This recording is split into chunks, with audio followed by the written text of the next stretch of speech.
수요일 예배에 말씀 한 구절 보겠습니다. 로마서 1장 2절부터 4절까지 말씀입니다.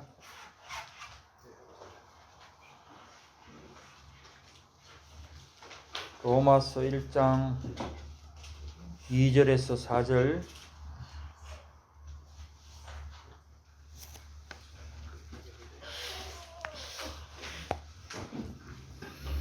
(2절부터) 4절까지 같이 합독하겠습니다. 이 복음은 하나님이 선지자들을 통하여 그의 아들에 관하여 성경에 미리 약속하신 것이라. 그의 아들에 관하여 말하면 육신으로는 다윗의 혈통에서 나셨고 성결의 영으로는 죽은 자들 가운데서 부활하사 능력으로 하나님의 아들로 선포되셨으니 곧 우리 주 예수 그리스도시니라. 아멘. 영광의 하나님 아버지, 은혜를 감사합니다. 오늘 수요일 저녁에도 저희들 주님 앞으로 인도하시고 말씀을 또 함께 상고하며 은혜 받을 수 있게 하심을 감사드립니다. 이 시간 정말 이 시대에 참 찾기 어려운 웨스트민스터 신앙 고백을 가지고 또한 공부하며 하나님께서 가르쳐 주신 진리들을 또한 알고 또한 그것을 우리의 마음에 새기고 또한 그렇게 살기를 결단하는 그런 원함을 가지고 이곳에 나왔사오니 우리의 마음을 열어서 깨닫게 하시고 성령께서 친히 모든 것을 주장하시고 인도해 주시기를 원합니다. 하나님께서는 우리가 정말 말씀대로 그 말씀의 진리대로 살기를 원하시는 줄 믿습니다. 그러나 모든 것 하나님의 은혜인 줄 생각하고 우리는 오직 순종하는 마음으로 할 수 있도록 도와주시옵소서. 감사를 드리옵고 예수님 이름으로 기도드리옵나이다. 아멘.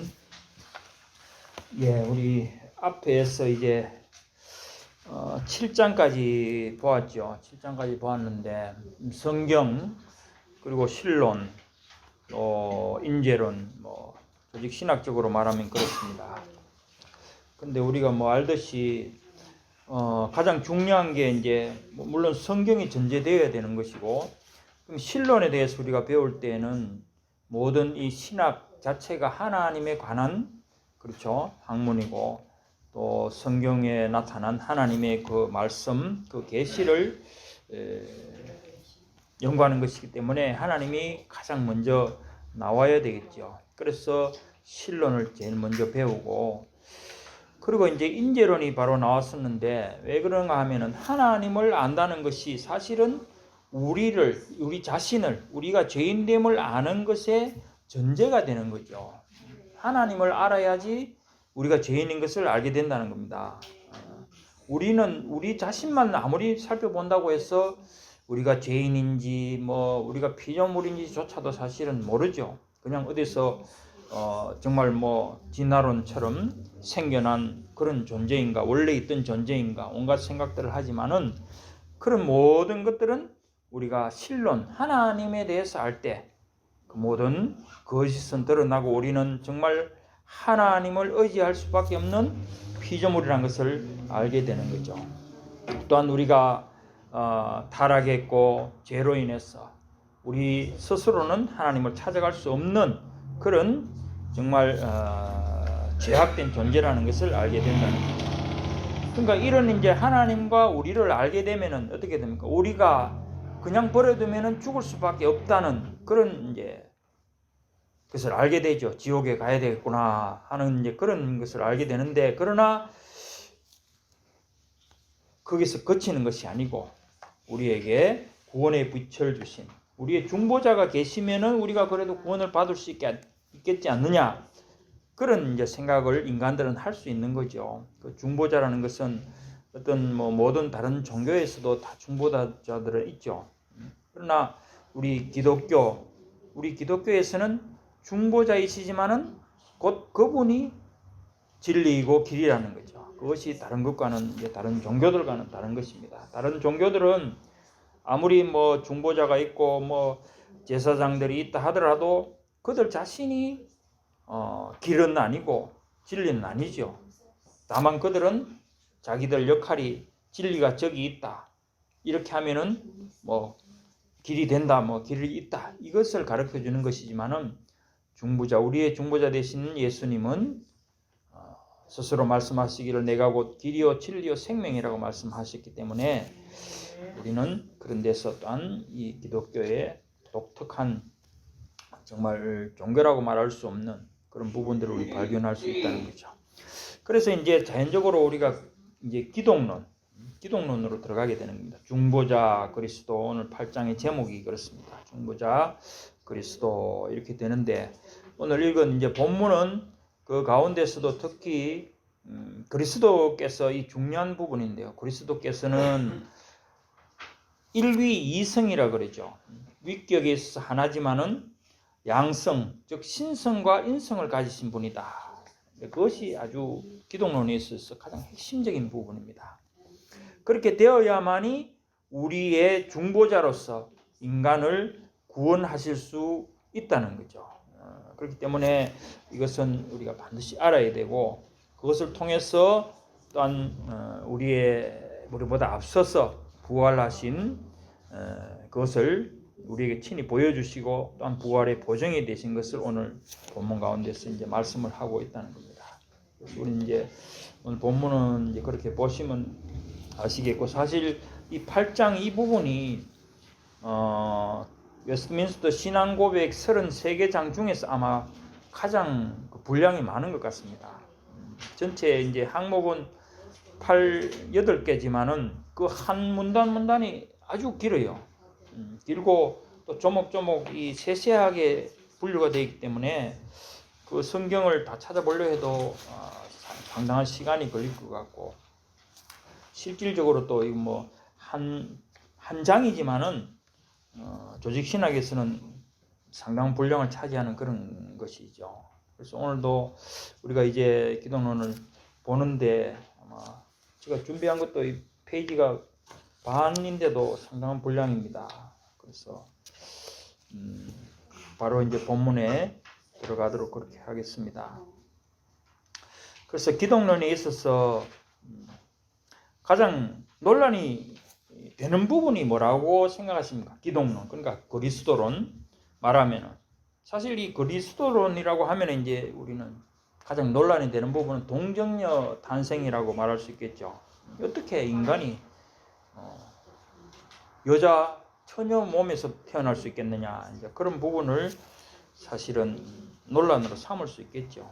그렇지만 그것은 어디까지나 하나님이 주권자 하나님께서 하신 신비적인 일이라고 말할 수밖에 없는 거죠. 사실은 기적이라는 겁니다. 이것은 인간이 설명하고 풀어서 될 수 있는 부분이 아니죠.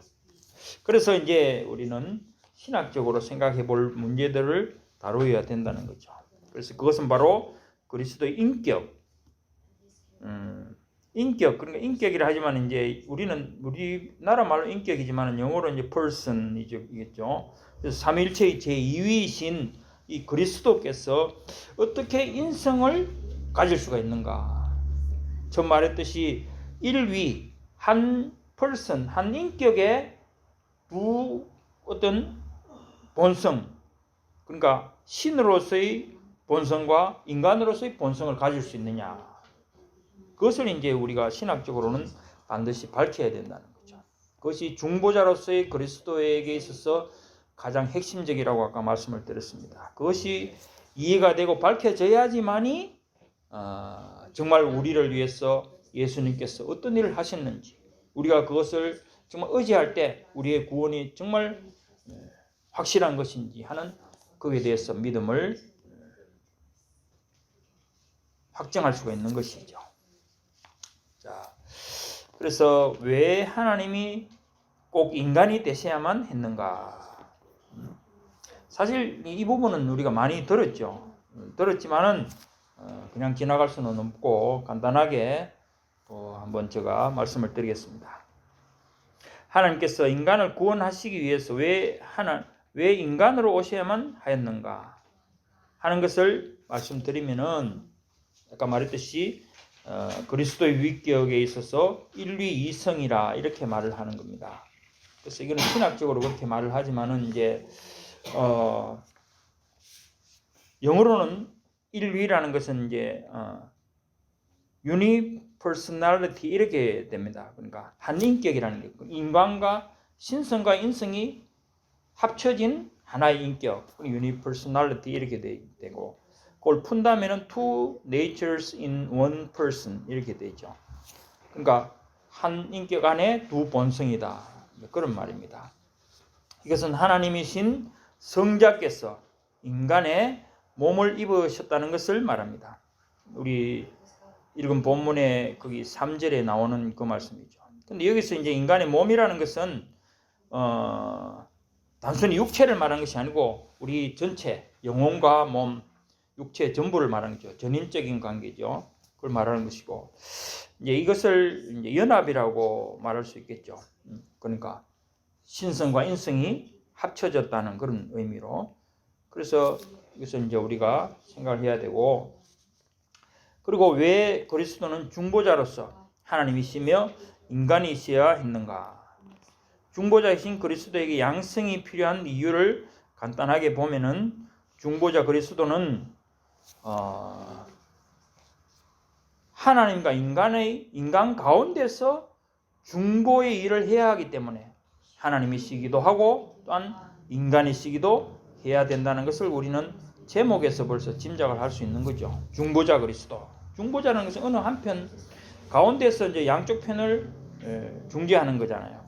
그런 의미에서 인간과 하나님의 가운데서 중보자가 되기 위해서는 인간이기도 하고 하나님이기도 하고 그렇게 해야 된다. 그렇게 생각할 수 있다는 거죠. 그것은 다시 말하면은 분명히 그 의미 속에는 신으로서 하나님으로서 할 일이 있고 인간으로서 해야 될 일이 있다는 거예요.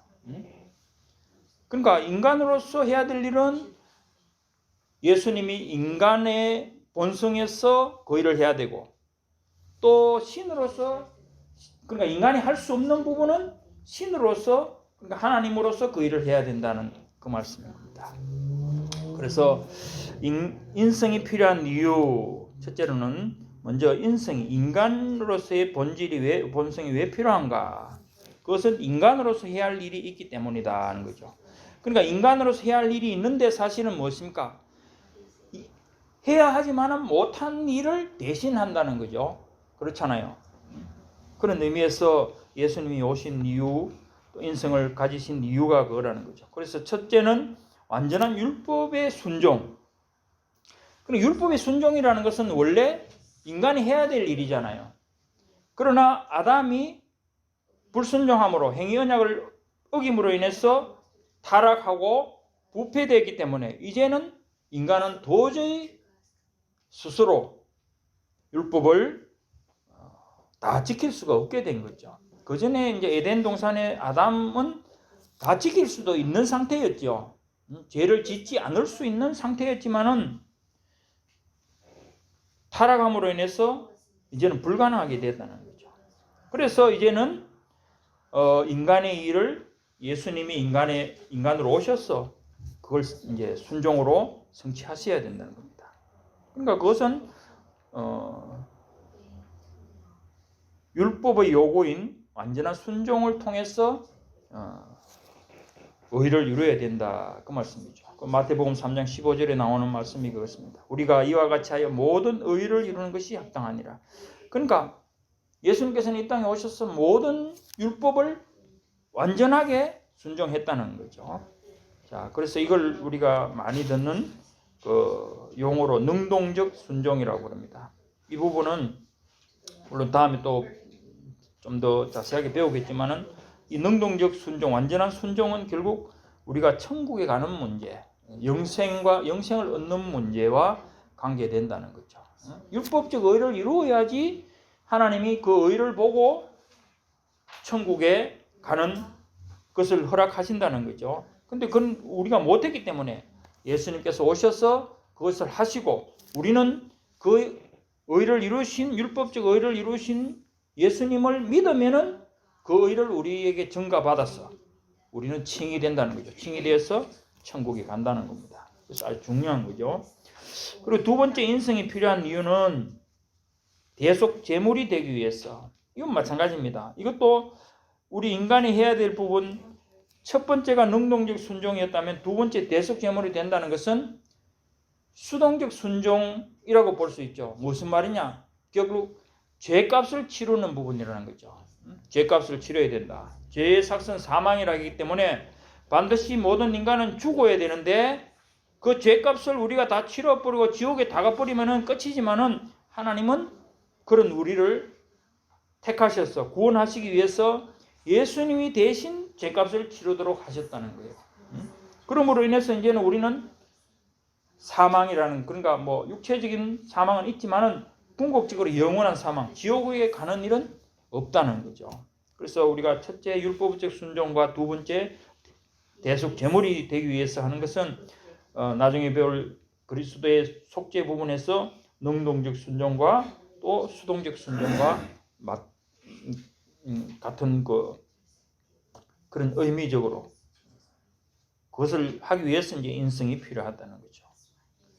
그래서 히브리서 7장 26절에서 27절에 보면 이러한 대제사장 우리에게 합당하니 거룩하고 악이 없고 더러움이 없고 죄인에게서 떠나 계시고 하늘보다 높으시니라.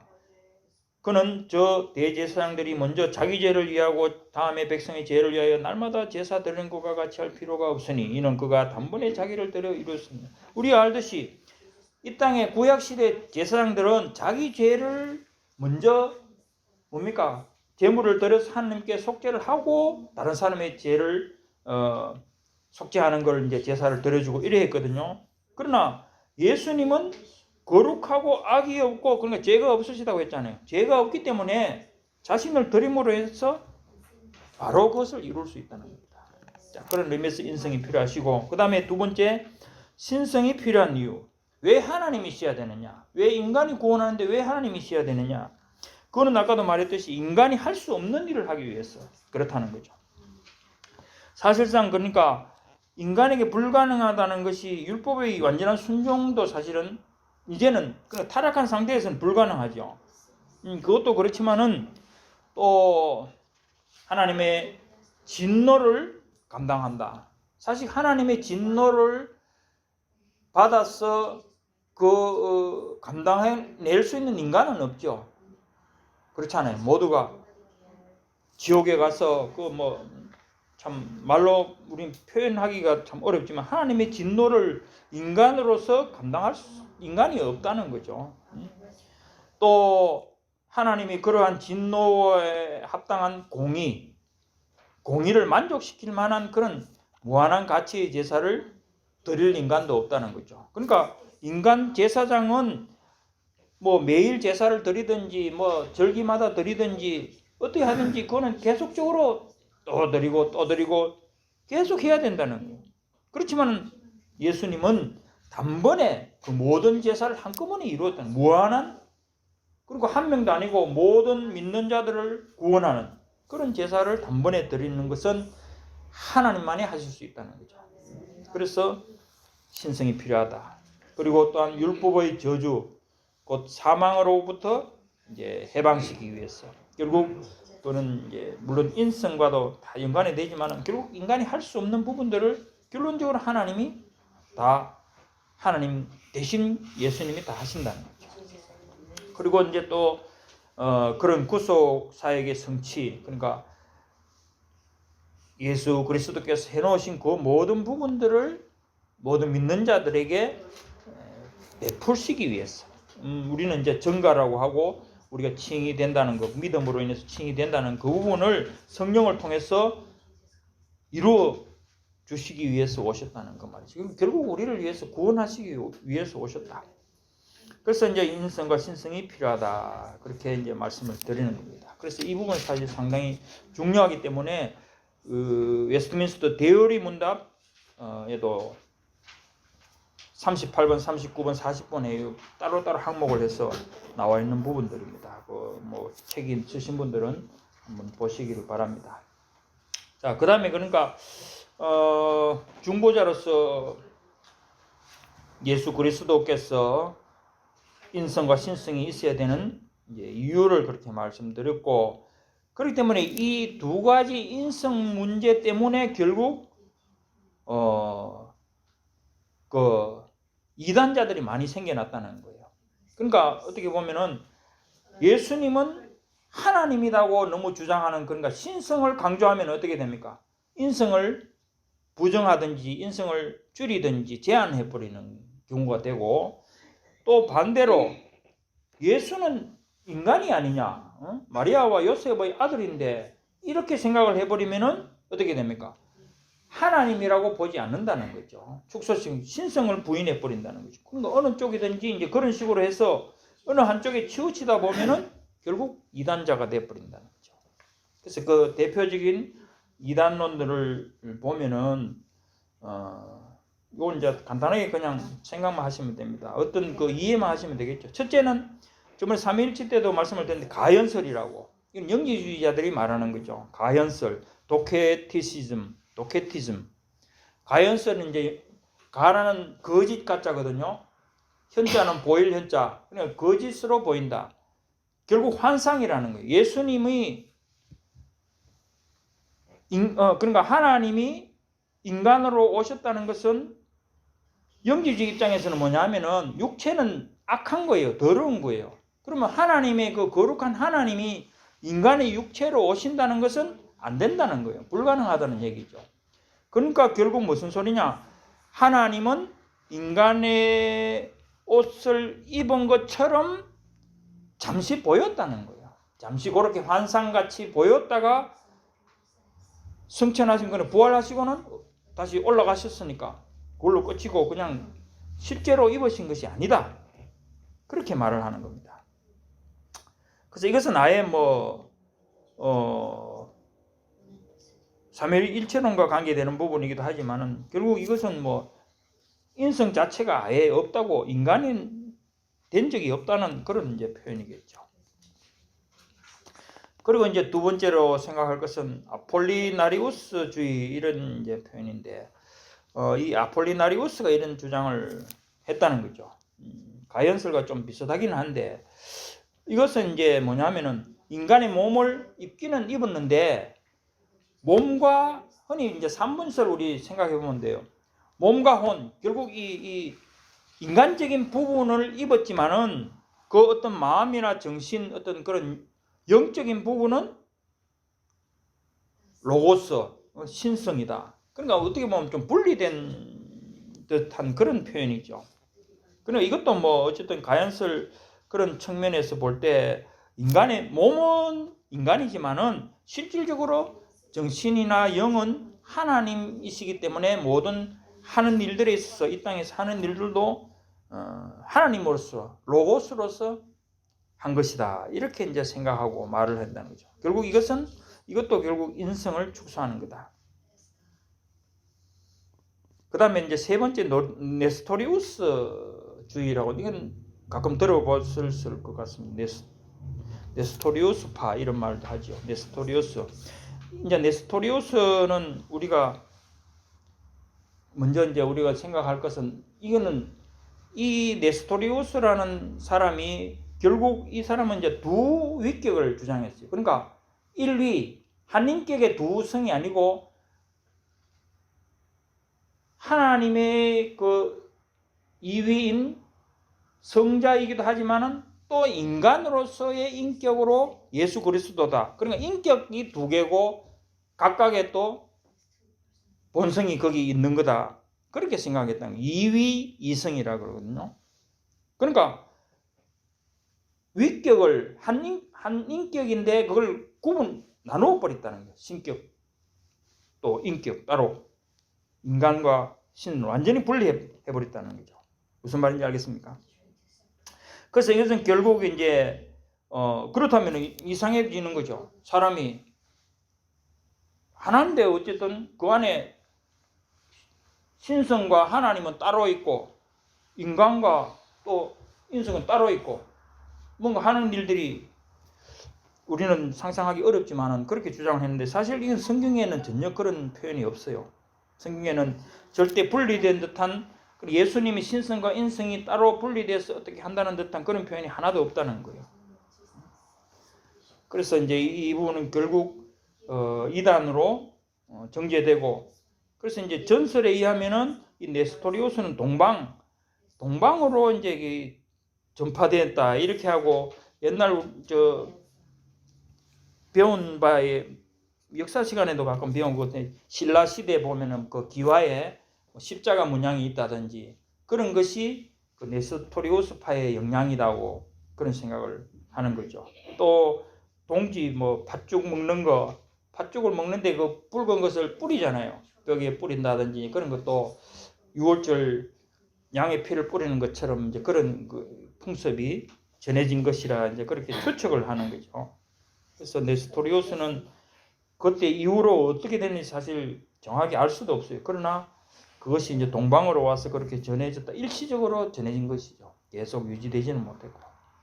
자, 마지막으로 이제 생각할 것은 단성론이라고 하는데 이것은 물론 그 뭐 앞에 가연설이나 뭐 아폴리나리우스주의처럼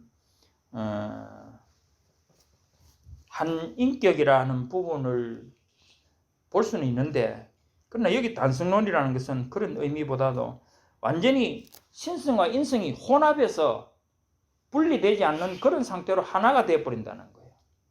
그것이 따로 있어야 되는데, 인성은 인성, 신성은 신성 따로 있어야 되는데, 이것이 완전히 서로, 그러니까 어떻게 뭐 좀 더 그걸 말하면은 신성이 주가 되니까 인성이 거기 흡수되어서 완전히 제3의 어떤 본성이 생겼다는 그런 식으로 말을 한다는 거죠. 신인 혼합이 되어버렸다는 거예요.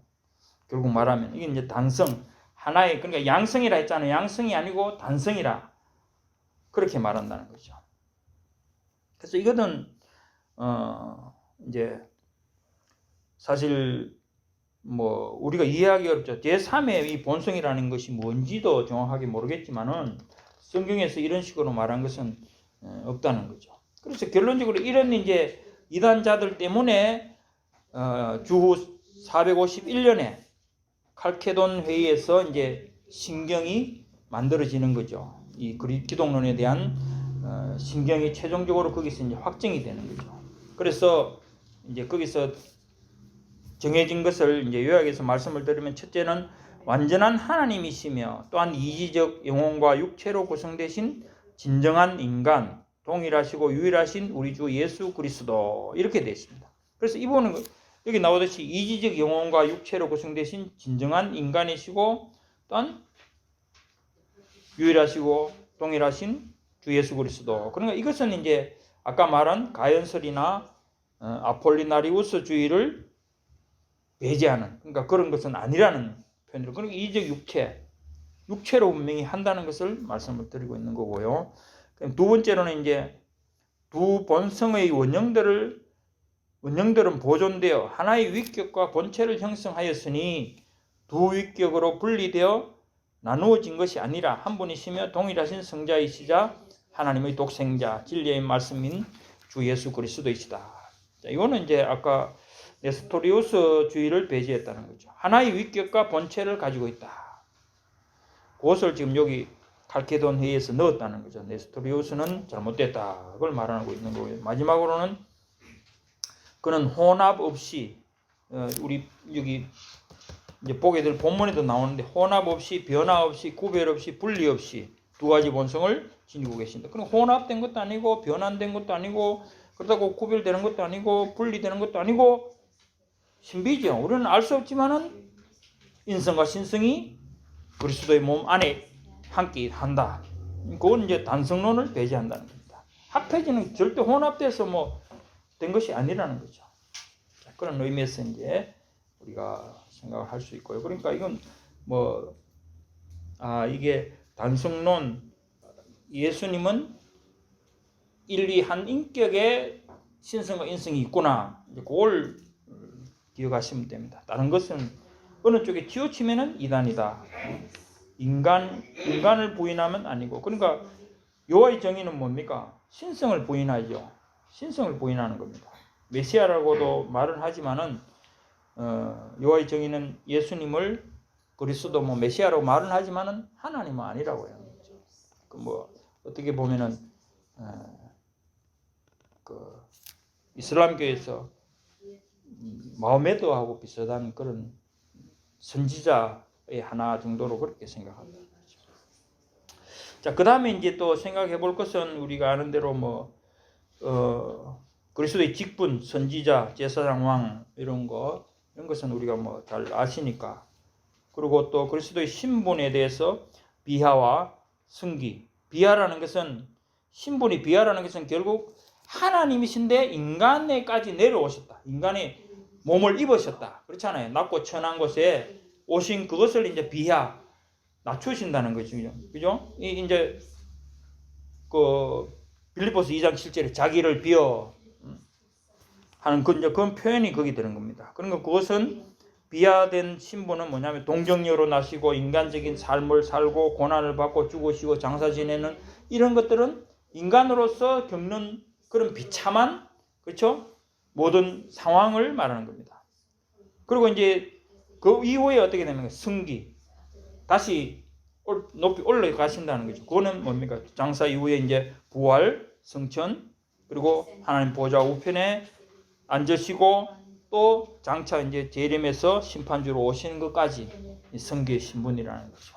그러니까 이런 모든 일들은 사실은 우리 인간의 구속과 구원과 관련되는 것이다. 그것을 우리가 이제 알 수가 있습니다. 그래서 오늘은 이런 정도로 물론 그리스도의 속죄, 성질과 목적과 범위 이런 것이 있는데 이거는 이제 다음 시간에 이제 보기로 하고요. 오늘 이제 본문 유인물 보겠습니다. 항목들이 세세하게 되어 있기 때문에 본문 찾는 것도 그렇고 보시면 물론 어려운 내용은 아닙니다. 자, 8-1 중보자 그리스도 8-1 하나님께서는 그의 영원하신 뜻을 따라 그러니까 영원하신 뜻을 따라 하는 것은 벌써 하나님의 작정 속에 이 모든 것이 있다는 거죠. 그의 독생자이신 주 예수 그리스도를 택정하여 하나님과 사람 사이의 중보자가 되게 하시며 자, 이 부분은 상당히 이제 우리가 택정했다 늘 듣는 말이긴 하지만은 왜 하나님이신데 또 뭐 누가 택정하고 누가 했나 이거는 은혜 언약 시간에 잠시 말씀을 드렸는데 구속 언약이라는 것이 있죠. 삼위일체 안에서 인간의 구원을 위한 삼위 하나님의 각위가 서로 하신 일을 분담하시는 언약이 있다는 거예요. 거기서 the Father 대신 그러니까 성부 하나님은 최종 모든 구원에 관한 것을 총괄하시잖아요. 그럴 때 이제 예수 그리스도에 대해서 할 일을 정해 주신다는 그런 의미죠. 그게 뭐냐? 즉 동정녀 탄생하는 인간의 몸을 입어야 되고 또 대신 순환을 겪고 뭐 율법을 순종하고 죽음까지 이런 것을 이제 맡아야 된다는 것을 이제 정해 주셨다는 그런 의미입니다. 그래서 주 예수를 택정하여 물론 이 땅에 오셔서는 세례받을 때 하늘에서 또 소리가 있죠. 이는 내 아들이요. 그런 택정함이 또 거기서 나타나는 거죠. 그래서 하나님과 사람 사이의 중보자가 되게 하시며 그러니까 이거는 하나님 성부 하나님이 모든 구원의 어떤 우선권이 있다고 할까요? 물론 삼위일체의 사역이지만은 그 삼위 안에서의 어떤 사역에서 보면 하나님 성부 하나님에게도 무게가 있는 거죠.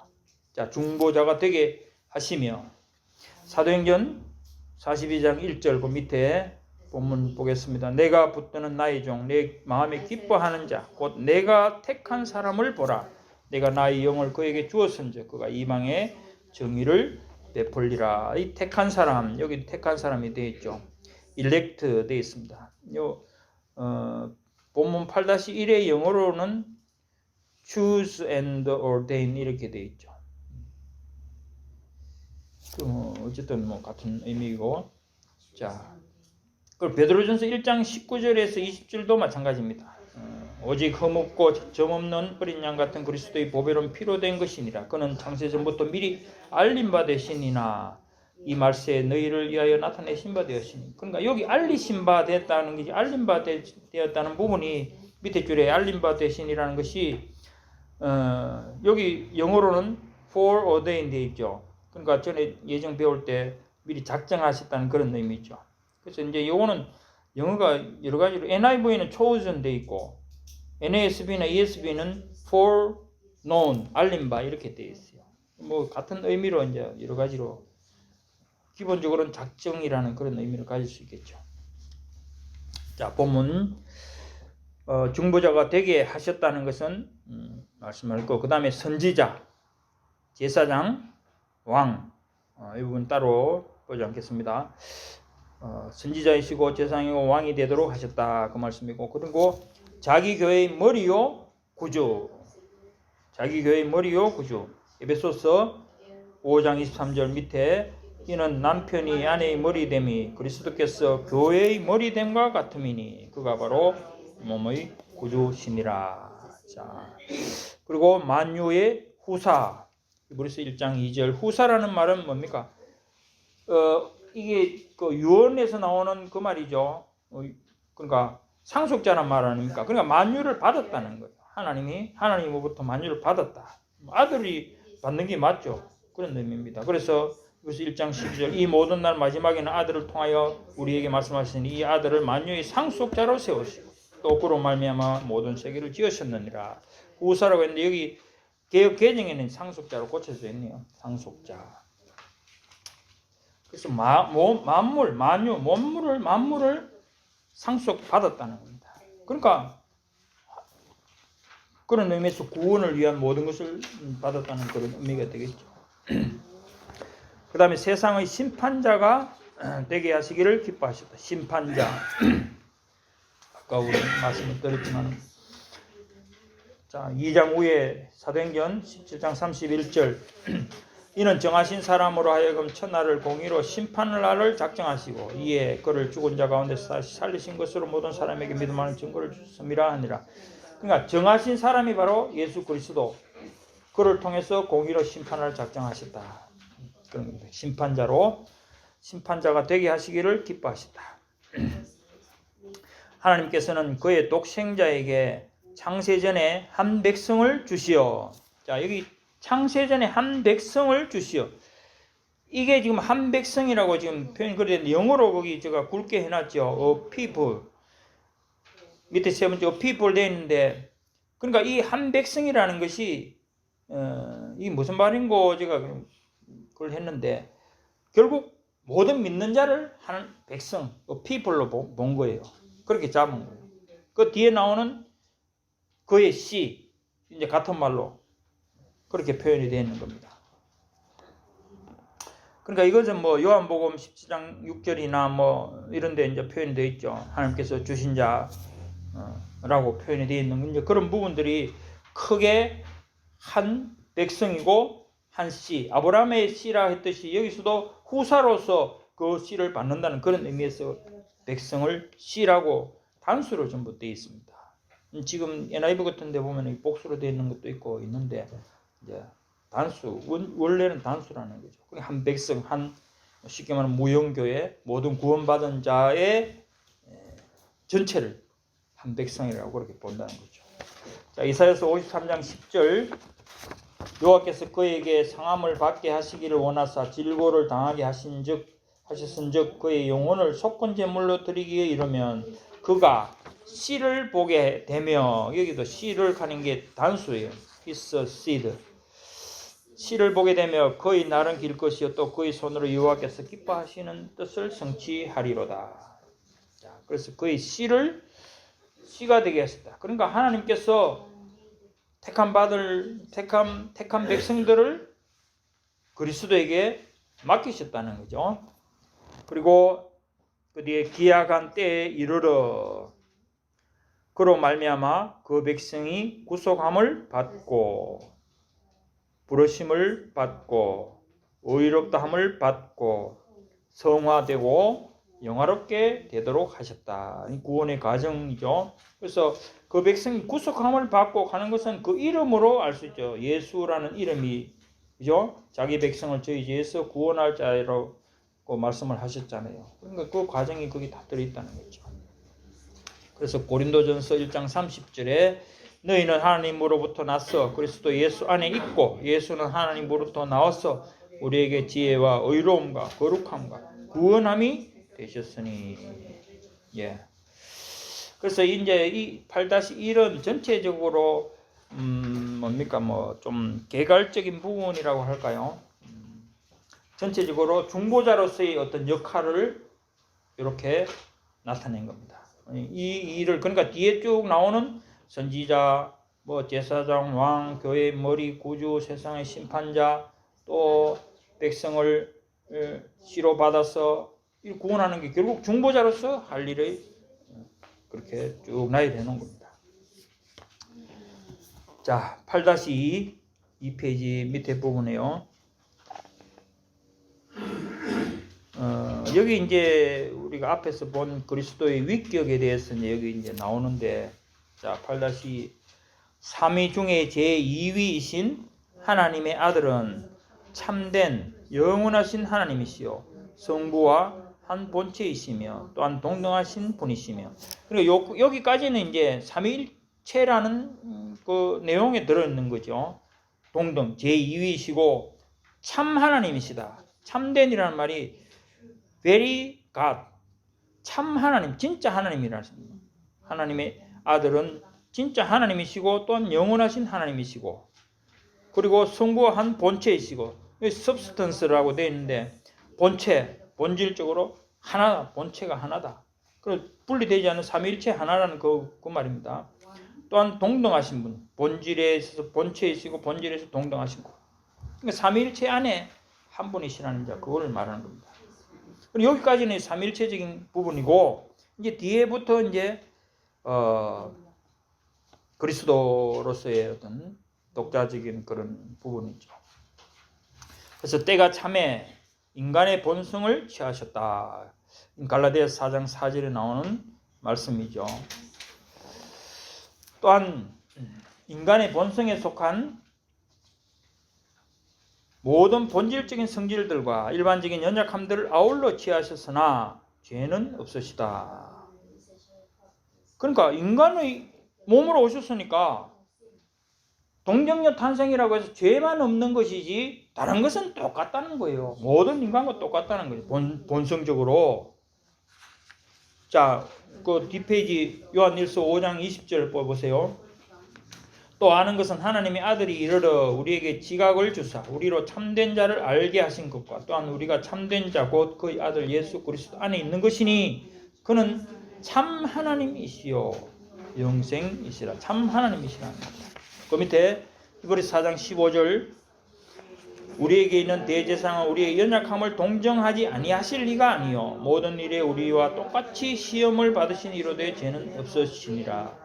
그러니까 우리의 연약함과 똑같이 그런 연약을 가지고 계시기 때문에 충분히 우리를 동정하시고 또한 우리와 같은 그런 시험 가운데서, 그러니까 연약함으로 인해서 받는 시험, 그런 것들을 다 말씀하고 있는 것이죠. 그러나 죄는 없으시다. 자, 그 다음에 그는 넷째 줄에요. 그는 성령의 능력으로 동정녀 마리아의 몸에 잉태되시고, 그러니까 이 동정녀 마리아, 그러니까 동정녀 탄생이잖아요. 동정녀 마리아의 몸에 잉태되시고, 아까도 처음에 말씀을 드렸듯이 동정녀 마리아, 동정녀 탄생이 사실 가장 논란이 될 부분이죠. 그리고 여기서 현대주의자들이든 자유주의자들이 가장 성경을 그 하나님의 말씀이 아니라고 혹은 이것은 신앙에 관계없는 것으로 부정하는 첫 번째 사유가 이 동정녀 마리아, 동정녀 탄생이에요. 그러니까 뭐 책에 보니까 그런 말들이 있던데, 이 부분은 그런 말을 한다는 거죠. 목사 안수 받을 때 동정녀 마리아에 대해서 믿지 않아도 목사 안수 준다는 거예요. 미국에 무슨 장로교입니까? 그쪽에서는 옛날에, 그러니까 벌써 그건 오래됐겠죠. 한 100여 년 가까이 됐겠죠. 근데 왜 그러냐 하면은 동정녀 탄생을 믿지 않는데도 왜 목사 안수를 줄 수 있느냐? 그건 본질이 아니라는 거예요. 무슨 말인가 하면은 사람이 믿고 구원을 얻는데 동정녀 탄생을 몰라도 구원은 받는 데는 관계가 없는 거 아닌가 이제 그 말이거든요. 무슨 말인지 이해가 되겠습니까? 그래 따지면은 뭐 성경 다 몰라도 뭐 그건 나중 문제고, 근데 목사가 되는 입장에서는 충분히 알고 있고 아는 내용인데 믿기를 거부한다는 거죠. 그 문제하고는 이제 다른 부분이지만은 어쨌든 여러 가지 이유를 대서 이제 성경을 부인하는 그런 일을 한다는 겁니다. 자, 그리고 그 뒤에 이제 그녀의 피와 살을 받아 태어나셨다. 이게 이제 피와 살이라고 여기는 뭐 그래 썼는데, 이거는 앞에서 뭐라고 쓴 거예요? 맨 위에 성부 한 본체, 여기서는 그 그녀의 본체. 밑에서 셋째 줄 영어 보면 of her substance 돼 있죠.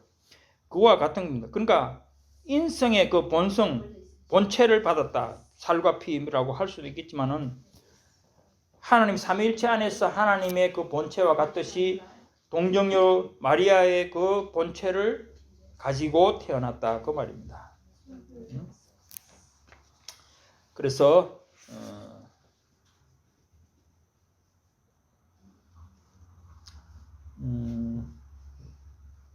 이브리스 예.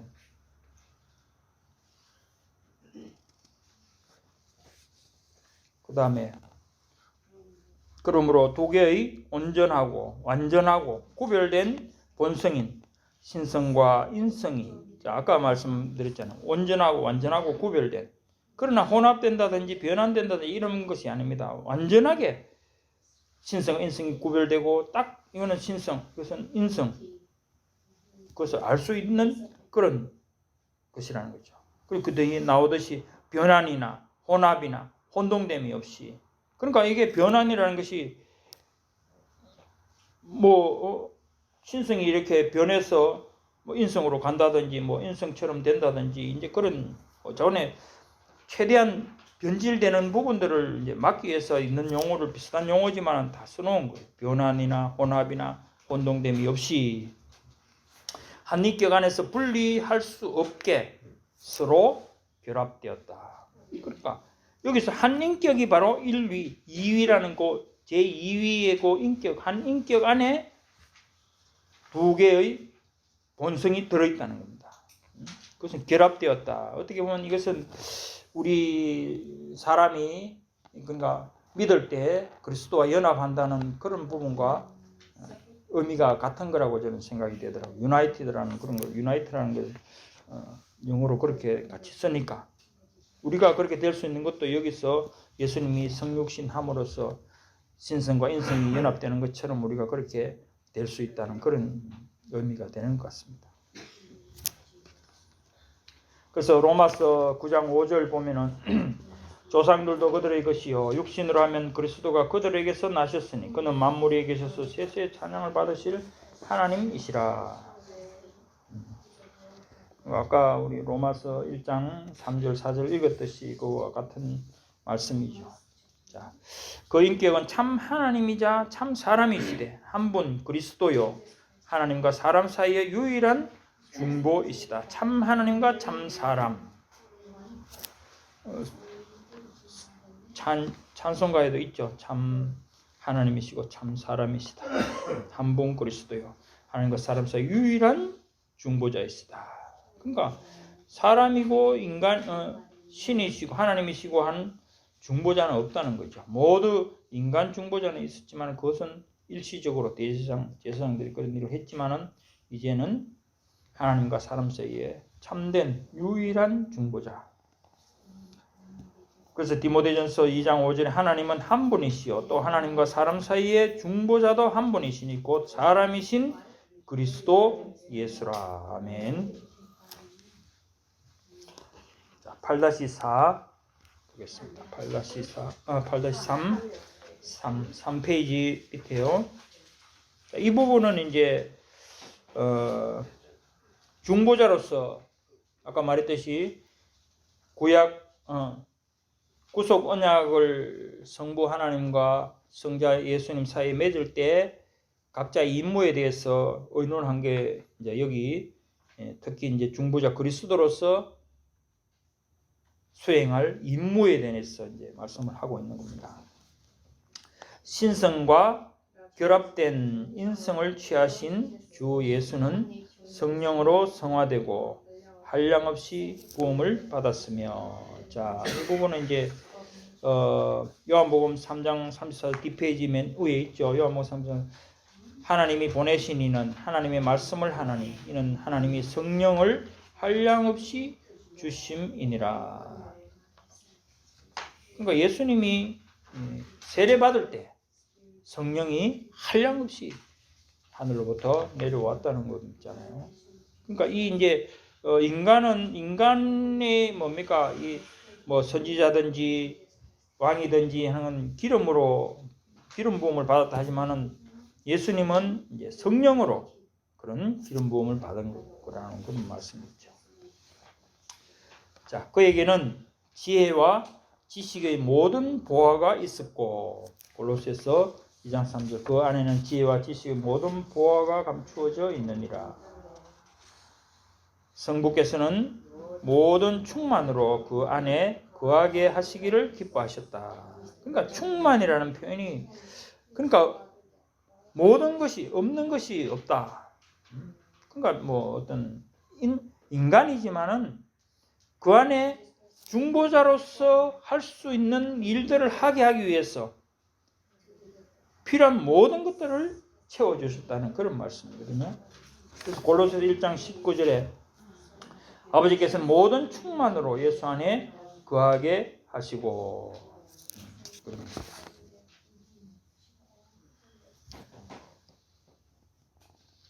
그러니까 이런 모든 게 기뻐하셨다 이런 표현이 중간중간 들어가는데 이건 이제 결국 하나님의 주권적인 뜻이라는 것을 알아야 됩니다. 그 다음에 이는 그가 거룩하고 악이 없고 더러움이 없고 은혜와 진리로 충만하여. 아까 히브리서 그림 제가 잠깐 읽었었죠. 히브리서 7장 26절 이러한 대제사장은 우리에게 합당하니 거룩하고 악이 없고 더러움이 없고 죄인에게서 떠나 계시고 하늘보다 높이 되시니라.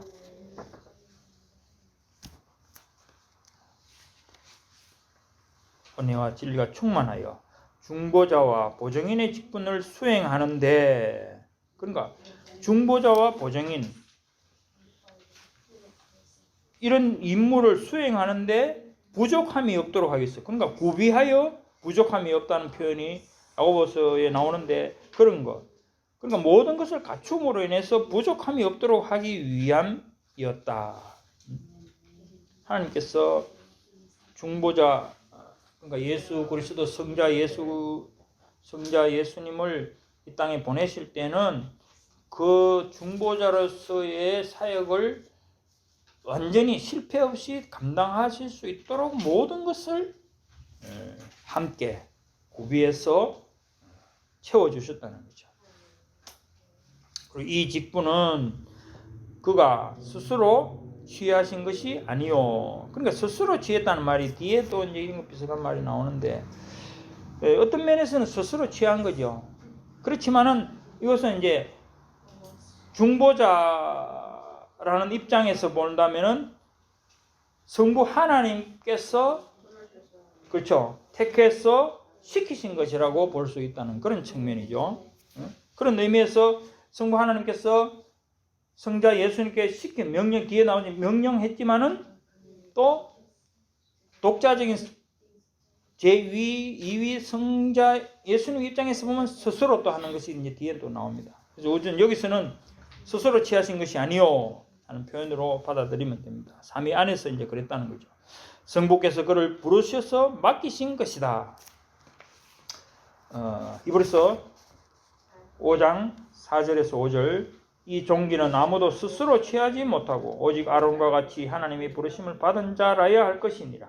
또한 이와 같이 그리스도께서 대제사장 되심도 스스로 영광을 취하심이 아니요 오직 말씀하시니가 그에게 이르시되 너는 내 아들이니 내가 오늘 너를 낳았다 하셨고. 그러니까 이 대제사장 직분, 그 중보자 직분 안에 들어있는 그런 삼직이 사실은 스스로 취할 바가 인간으로서 그렇잖아요. 인간으로서 자기가 뭐 내가 선지자 되고 싶다, 내가 뭐 왕이 되고 싶다, 제사장이 되고 싶다, 그것이 아니고 하나님이 택하신 바다, 그런 말씀이라는 거죠. 자, 그래서 성부께서는 모든 권세와 심판을 그의 손에 맡기시고 그것을 수행하도록 명령하셨다. 그렇죠. 그러니까 요한복음 5장 22절 아버지께서 아무도 심판하지 아니하시고 심판을 다 아들에게 맡기셨으니 그렇게 되어 있습니다. 그러니까 하나님께서 심판을 맡기신 것처럼 그것을 또한 수행하시도록 모든 것을 고비해 주셨다는 겁니다. 그건 이제 장차 있을 일이지만은 어쨌든 중보자로서 모든 것을 가능하게 하셨다. 자, 그 다음에 8-4을 8-4 이 부분은 이제 그리스도의 순종이 관계되는 부분이 나옵니다. 그러니까 이 순종이라는 것은 결국 중보자로서 아까는 말한 8-3은 성부의 입장에서 성부 하나님이 성자 예수님을 파송하실 때 택한 자로서 파송하실 때 맡기신 일이라고 보면 되겠고 8-4는 이제 성자 예수님 이 땅에 오셔서 스스로 그죠? 하실 일들 중보자로서 자기가 할 일에 대해서 말한다고 그렇게 볼 수 있다는 거죠. 자, 8-4 이 직분을 주 예수께서는 아주 기꺼이 맡으셨으며 그러니까 여기서는 아까는 스스로 취한 것이 아니다고 나왔는데 분명히 여기는 기꺼이 맡았다 그렇게 나오잖아요. 그러니까 물론 뭐 맡아라 할 때 맡겠습니다 한다는 이제 그런 의미도 되겠죠. 맡기시니까 기꺼이 맡았다 그런 이제 표현입니다. 그러니까 이것은 당연히 그렇게 돼야 되는 부분이죠. 그래서 빌립보서 2장 8절 사람의 모양으로 나타나사 자기를 낮추시고 죽기까지 복종하셨으니 곧 십자가에 죽으심이라. 아까 비하의 신분 말씀을 드렸죠. 그러니까 자기를 낮추신다. 죽기까지 복종하신다. 십자가에 죽으신다. 이 부분이 하나님이 절대 주권자이신 하나님이 어떻게 인간의 낮고 천하고 참 더럽고 죄악된 인간의 몸을 입고 그까지 내려오셔서 또 인간의 그 온갖 더러운 일들 가운데서 죽기까지 그렇게 살아가시면서 모든 율법을 순종하시고 십자가에 죽으셨는가. 그런 부분들이 말하는 거죠. 그래서 이것은 이제 이런 모든 일들을 기꺼이 맡으셨는데 기꺼이 맡으셨다는 거죠. 그래서 이 직분을 이행하기 위해서 그는 율법 아래 태어나셨고 율법을 온전히 성취하셨다 하고 되어 있죠. 온전히 성취하셨다. 그러니까 율법 아래 태어나셨고 그러니까 이런 부분들은 인간이 해야 될 부분이라고 했잖아. 아까 그죠? 인성을 지녀야 될 이유가 여기 나오는 거죠. 인간이 해야 될 부분, 율법을 지키고 또 이 모든 이 삶 속에서 그 율법을 지키면서 살아가는 그런 과정들 그리고 죄로 인해서 결국 죄값을 치르는 그런 일들이 인간이 자기가 해야 될 일인데 못하니까 예수 그리스도께서 오셔서 인성을 입고 오셔서 그걸 하셨다는 거죠. 그래서 율법을 온전히 성취하셨다. 자, 마태복음 3장 15절 예수께서 대답하여 이르시되 이제 허락하라. 우리가 이와 같이 하여 모든 의를 이루는 것이 합당하니라 하시니 이 요한이 허락하는지라. 이 전에도 한번 말씀을 드렸는데 이 세례 받을 때 이제 세례 요한이 내가 세례를 받아야 되는데 어떻게 주님께서 오셨습니까? 이렇게 말씀할 때 예수님이 대답하신 거거든요. 물론 예수님은 세례를 받을 필요가 없죠. 특히 여기 회개의 세례를 받을 필요가 없잖아요. 제사함의 세례를 죄가 없으신데 그렇지만은 인간으로 오셨기 때문에 해야 된다는 거죠. 그러니까 이런 일을 통해서 이거 나는 안 해도 되는데 죄가 없는데 하고 안 하셨다면 아마 율법에 온전한 순종이 못 되어서 뭔가 차질이 생겼을지도 모르죠. 그러나 여기서 예수님께서는 이것까지도 해야 된다. 그래서 모든 의를 이루게 되는 것이다. 그렇게 말씀을 하시는 겁니다. 그러니까 이런 것을 볼 때 율법을 온전히 성취했다. 그러니까 이 부분도 우리가 그 속죄에서 나오지만은 알미니안주의에서는 율법에 대해서 성취를 이런 식의 성취를 그러나 예수님은 율법을 온전히 성취하지 않았다고 말을 하거든요. 언제 예수님이 3년 살면서 어떻게 그 많은 600 몇 개 뭐 율법을 어떻게 지켰다고 하느냐 뭐 이런 식으로 율법을 온전히 성취하지 않았다. 그러니까 뭡니까? 율법적인 의의를 부정해 버리는 거예요. 자기들이 내가 한다. 복음적 순종으로 사랑으로 사랑해주면은 나는 율법을 이루는 것이다. 그렇게 알미니안주의 말한다는 거죠. 중요한 부분입니다. 자유의지를 말하면서. 그 다음에 5페이지 맨 위에 자신의 영혼이 그러니까 여기 이제 자신의 영혼이라는 것이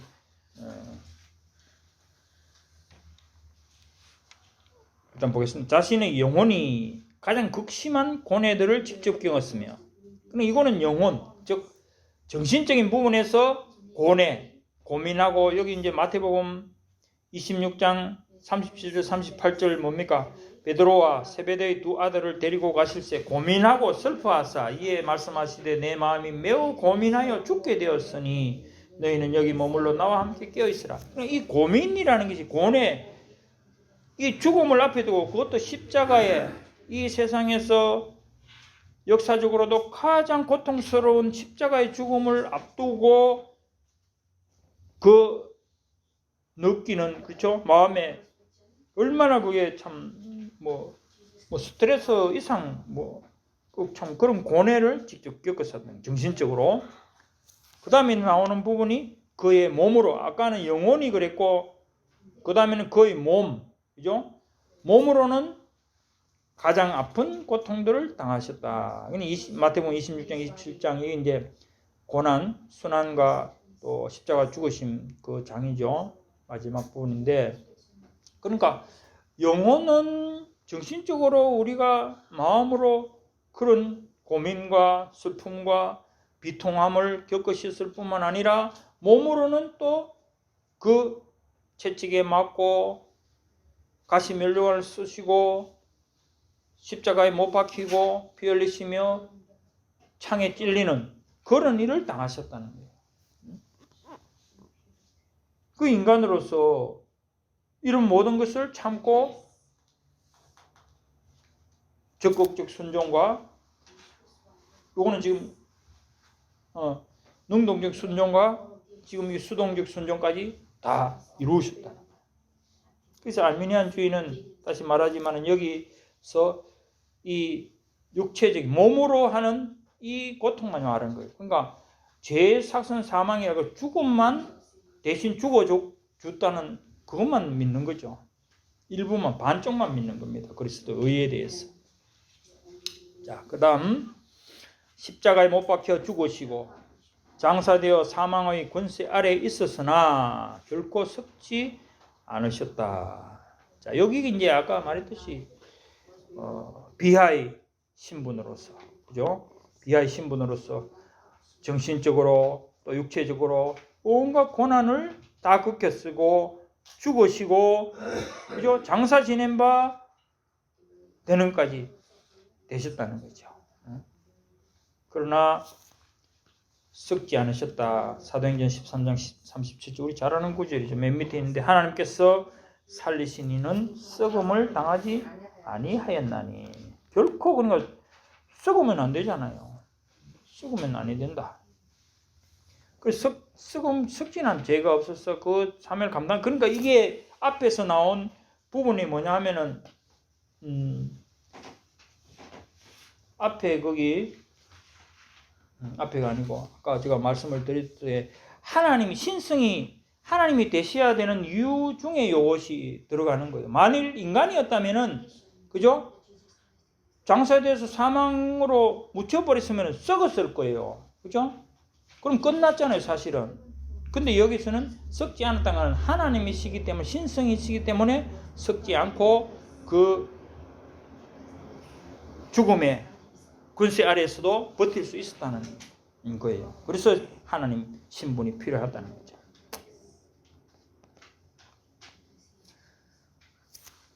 자, 그 다음에 사흘 만에, 자, 여기부터 이제 승기죠. 승기. 높이 올라가시는 것. 승기. 사흘 만에 그는 죽은 자 가운데서 다시 살아났을 때 부활, 할렐루야, 부활하셨다는 거죠. 이제 그런 모진 고난을 능동적, 수동적으로 다 겪으시고 참으시고 인내하시며 감당하신 그 비하의 신분에서 이제 사흘 만에 그는 죽은 자 가운데서 다시 살아나셨을 때 사망을 이기시고 부활하셨다는 거예요. 자, 이것이 이제 승기입니다. 그러니까 고난, 지금 받는 고난은 장차 받을 영광에 비교할 수 없다는 그 말씀이 이런 순간에 우리는 떠오르는 거예요, 지금. 자, 고린도전서 15장 3절에서 5절 6페이지 맨 위에 봐보세요. 내가 받은 것을 먼저 너희에게 전하였노니 이는 성경대로 그리스도께서 우리 죄를 위하여 죽으시고 장사 지낸 바 되셨다가 성경대로 사흘 만에 다시 살아나사 게바에게 보이시고 후에 12 제자에게와. 그러니까 성경대로만 하나님의 예정하시고 작정하신 대로 하나님이 기쁘신 뜻대로 그렇게 다 이루어졌다는 말씀입니다. 그래서 그가 고통 당하셨던 바로 그 몸을 가지고, 여기서 그 몸을 왜 넣었겠습니까? 어떤 사람들은 육체적인 부활이 없다고 말하는 사람 있잖아요.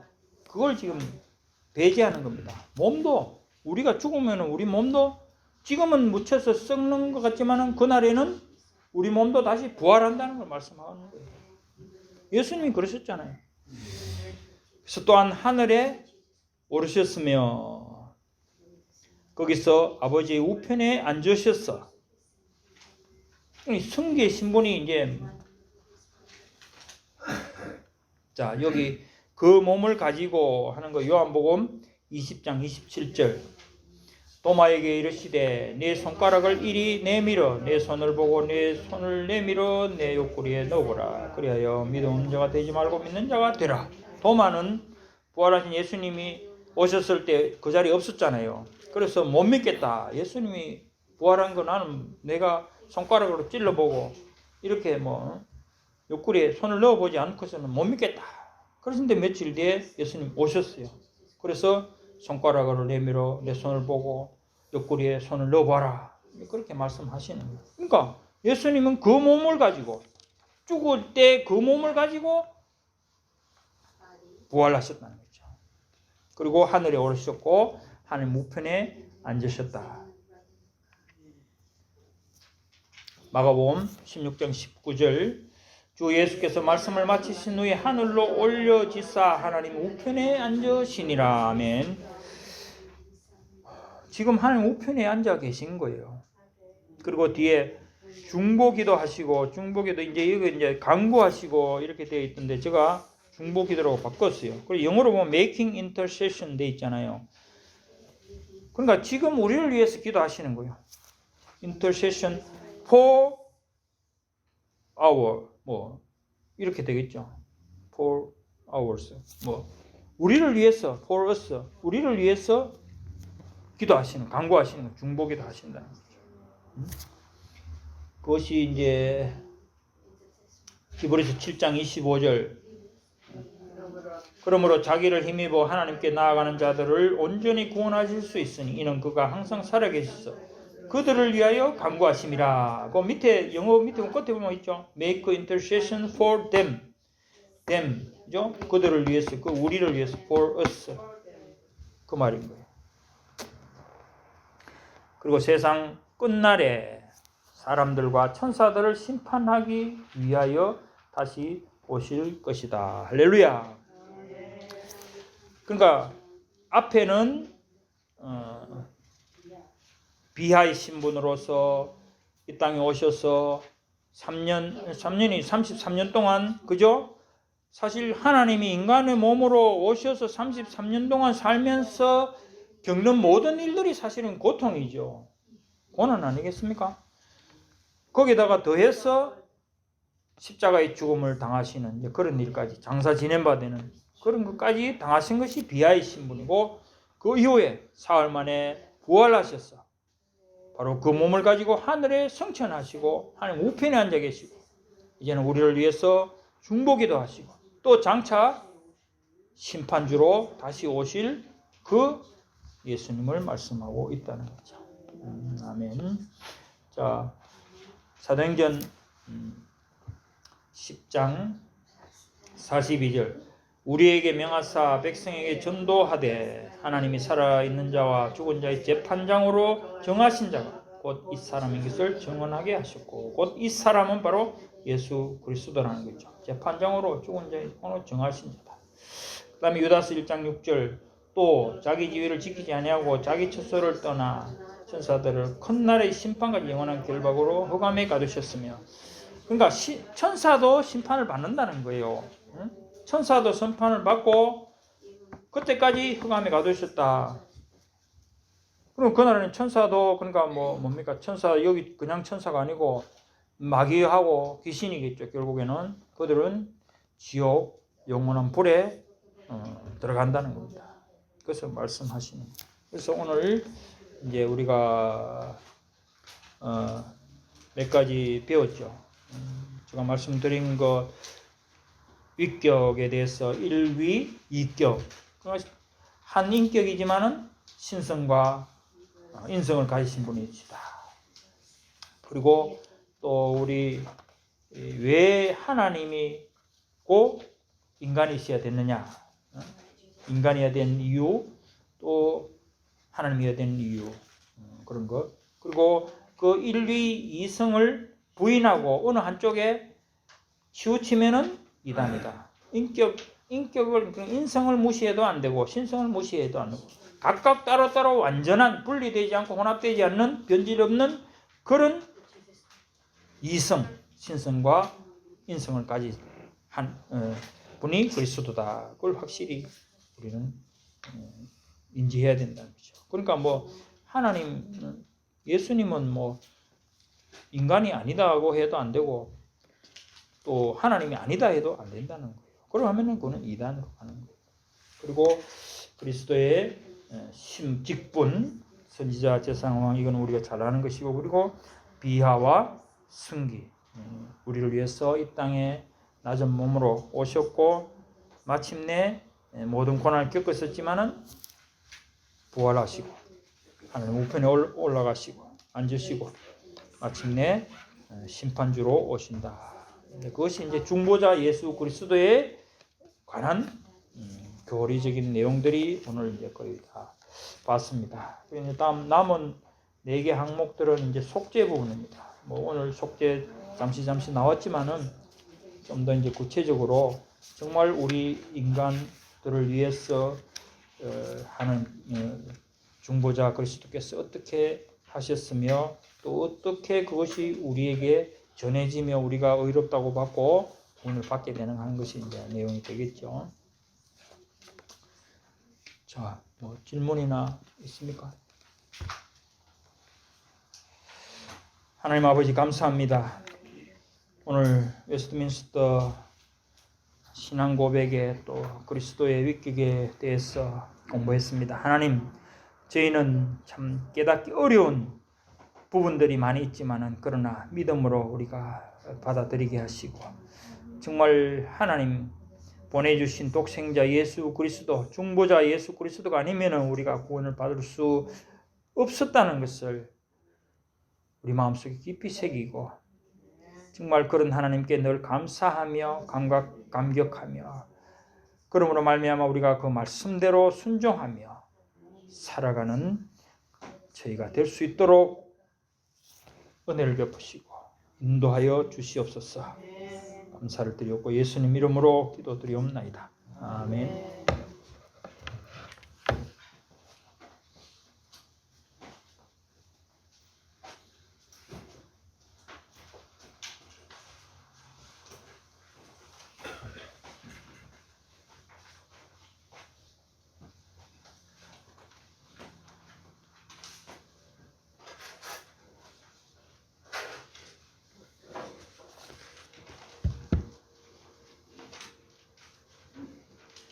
80장 찬양 드립니다.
셋째 주일은 11월 21일은 한 해를 마무리하면서 그동안 주신 말씀의 은혜를 감사하는 추수감사절 절기를 지키며 또 성찬식으로 기념합니다. 우리 지금 이 시간 다 함께 기도드리시겠습니다. 먼저 우리 후대들을 위해서 함께 기도드리시고요. 그다음에 계속해서 윤희상 집사님하고 우리 송향희 사모님 위해서 기도해 주시고요. 개인 기도와 중보 기도, 교회 방향과 목표, 열방 선교를 위한 시대적 사명, 선교사님들과 전도자를 위해서 기도하시고, 그리고 이번 주 주신 말씀 엘리사의 위대한 업적과 어린 양을 보라. 네. 지금 이 시간 다 함께 기도드리시겠습니다.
이제는 축도하심으로 주일 예배 파하겠습니다.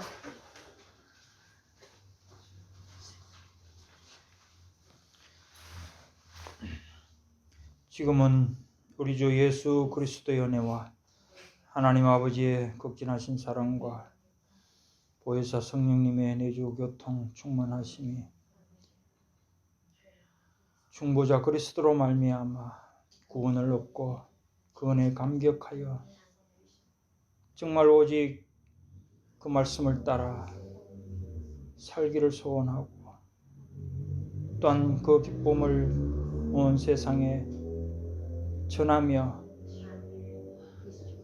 잃어버린 자들을 찾는 데 동참하기를 소원하는 모든 주의 백성들 머리 위에 지금부터 영원토록 함께 있을지어다. 아멘.